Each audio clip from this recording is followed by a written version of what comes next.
My name is Ariadna Ramirez. So, how many of you would eat a human brain? Well, that's exactly what infamous Jeffrey Dahmer did to many of his victims. Today, I'll explain serial killers, but mostly focusing on Jeffrey Dahmer.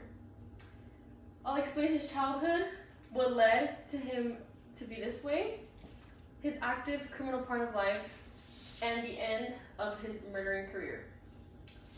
So, it is always good to know American history, be aware of certain behaviors, people that are around you, and people's intentions. So, I have done much research on Jeffrey Dahmer, so I would say that I'm pretty credible to explain this case to you guys and understand this case. So, Jeffrey Dahmer's childhood. This is Jeffrey and his grandmother.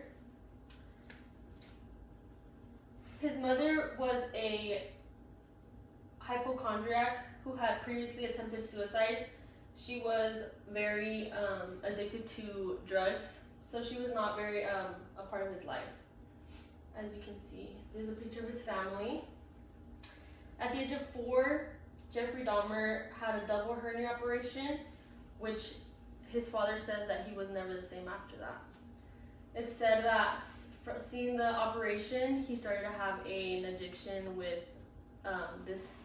dismembering body parts, and he said that that's where it came from. This information was acquired from the author Leonard. His family says that he was a happy boy, but that he suddenly turned distant and shy. His father encouraged him to be interested in dead animals. This is where he lived. This is his grandmother's home, and this is the inside of his grandmother's home. So he later went on to decapitate a dog's body and nailed the skull into a tree. This raised no alarm to his parents as they were going through a divorce.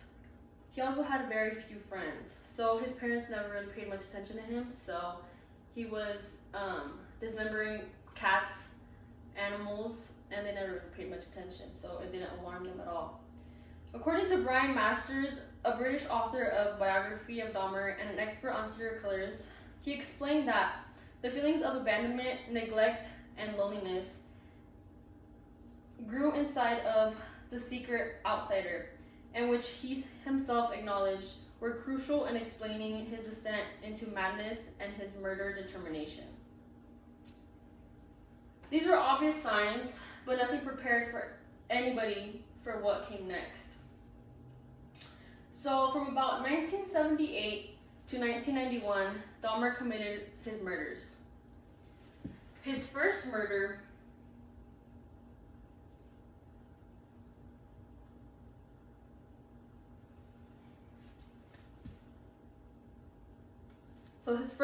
was at the ripe age of 18. And it was a man named Stephen Hicks, as you guys can see right here on this picture. He lured him into his home as he was a hitchhiker. Stephen Hicks had asked Dahmer to drive him there, and then Dahmer hit him on the back of the head with a dumbbell before strangling him. He then dismembered Hicks, crushed his bones, and scattered him through the woods. Then, Dahmer had become a heavy drinker, which had taken many things from him. The crime museum says that his university, many jobs, and even his place were taken away from him, and his place in the army, because he was in the army. He then realized he was homosexual, but did not tell his parents. He then moved in with his grandmother, but made him leave because she could not stand him bringing home men in that he met from a gay bar. So this is where he was staying. And this is when he was staying with his grandparents after his parents got the divorce. This is Dahmer and his 2 grandparents. So his grandmother made him then get his own apartment of which became the setting for almost all of his murders. So by early 1989, he had murdered 3 more men. He had been arrested various times, and he had even been arrested for sexually assaulting a 13-year-old boy. He was put behind bars for 10 months, then put on probation. Although he would show up to his probation office every month, his probation officer never made the home visits of which are necessary. So that can be used as why he was not caught earlier. Dahmer then began killing 1 person every week. He would drug them at the bar, then lure them into his home, and commit sexual acts with the victims' bodies, take photographs of dismembered bodies, and preserve the skulls and genitals for display. He would then go on to consume other parts of the victims' bodies. But of course, this all soon had to come to an end like anything else. So, on July 22nd of 1991, Dahmer lured Tracy Edwards into his home. This is a picture of Tracy Edwards. He then forced Edwards into his bedroom with the butcher knife. During this, Edwards was miraculously able to get free and escape onto the street, where he flagged down a police car. Then the police arrived to the apartment.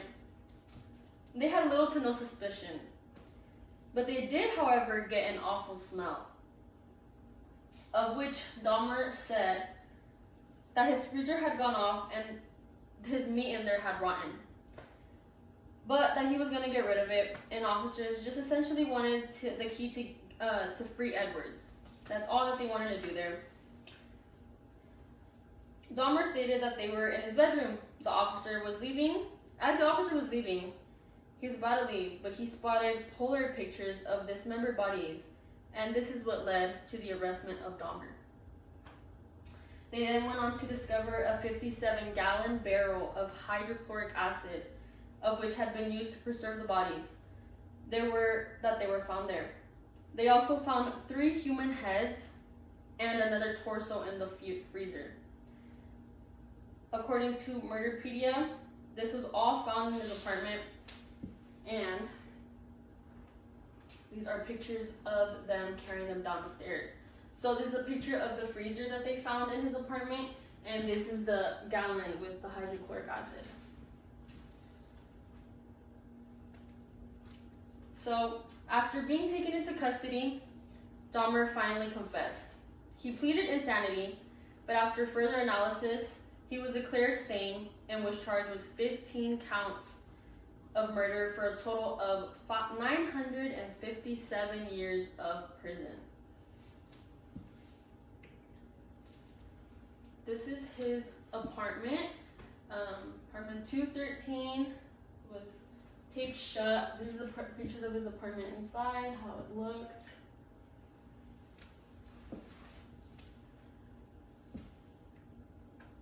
And this is Dahmer in custody.